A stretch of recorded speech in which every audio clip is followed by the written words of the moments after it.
But even after finding the next dollar and holding cash for opportunity, Buffett still asks one critical question. Can this business defend its profits?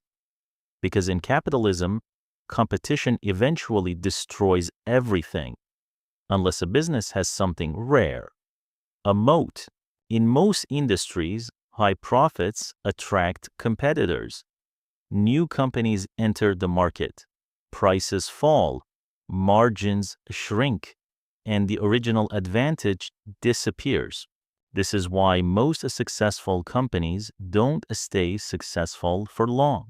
Buffett explains this idea with a simple metaphor. Imagine a castle. The castle represents the business, but the real protection comes from the moat surrounding it. The wider the moat, the harder it is for competitors to attack. Take Coca-Cola. The product itself is simple: sugar, water, and flavor. But the brand moat is enormous. For over a century, people around the world have trusted the same red label.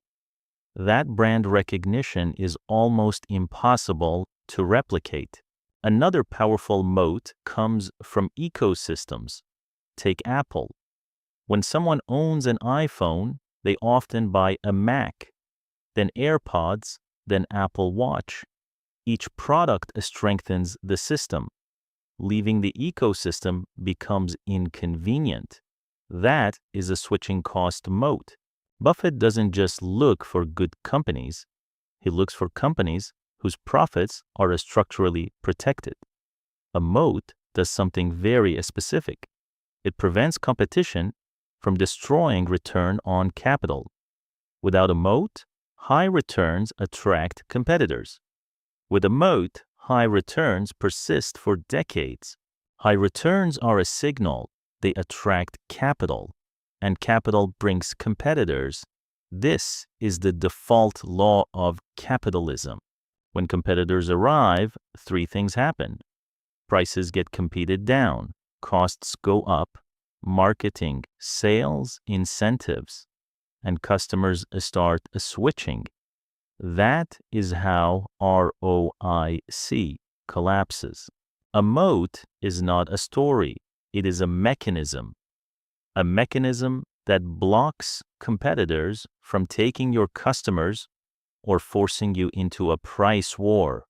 Because the fastest way to destroy ROIC is competition on price. There are only two battlefields: entry and switching. If competitors can enter easily, returns fade. If customers can switch easily, margins shrink. A real moat makes both expensive. Look at airlines. They can't raise prices without losing customers. Service is easy to copy, and demand shocks hit instantly, so returns get competed away. Now look at payments, Visa or American Express. Each new user makes the network more valuable.